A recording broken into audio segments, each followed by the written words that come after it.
Welcome to math class, students. Good afternoon, derivative and integral. Hey, Dr. Matrix, what are we learning today?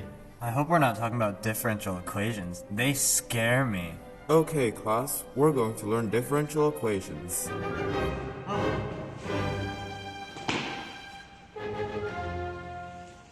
Anyways, differential equations can be very useful.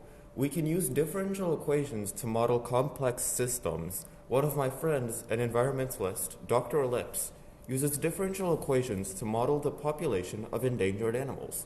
He can calculate the population P and also dP over dt, the rate of change of the population. He uses these models so he can study how to keep the population of these animals stable. That's pretty cool, right? Wait, I remember my 5th grade math class. We did systems of linear equations with x and y. What if we have multiple differential equations? Can we model really complicated things, like the spread of diseases? Those are some great questions, kids. So you see, we can actually... Oh, it looks like there's a breaking news story. We must watch it. Hello, my name is Cosine, and you're watching the Trigonometrics Show at 3:14 p.m. And I am Sine, your co-host this week. As you know, we are in a deadly pandemic, and this week we have a special guest, one of the leading experts of this virus from the Math Association organization, Dr. Fokai. It's an honor to have you on. Thank you, Cosine. This pandemic is really unpredictable. How will we know how to contain this virus? Well, we are actually using differential equations to model the spread of the disease.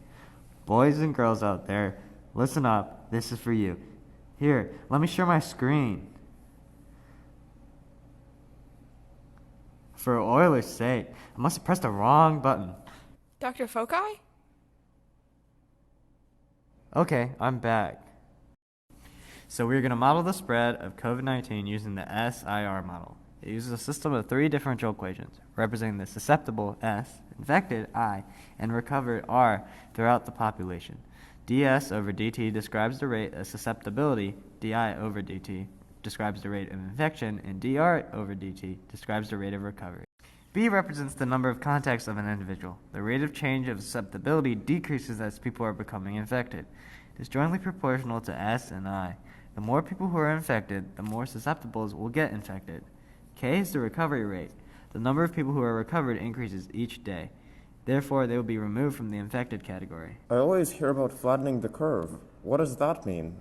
See, when we decrease the rate of contacts of a person B, the curve will become more spread out. People will not get infected at the same time, relieving pressure for our hospitals. See how the curve is flat?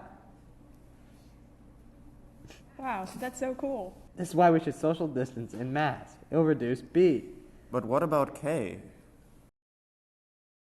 Perhaps in the future, we can develop medicine to treat the virus, increasing our recovery rate. Nice.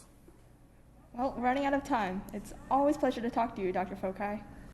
We can actually use the SIR models to model other diseases as well, including ones spread by surface contact. The germs associated with these illnesses are everywhere and can spread very rapidly.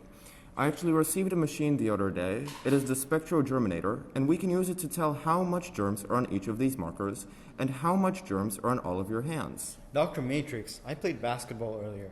Do you think there will be germs on the basketball? Yeah, I think so.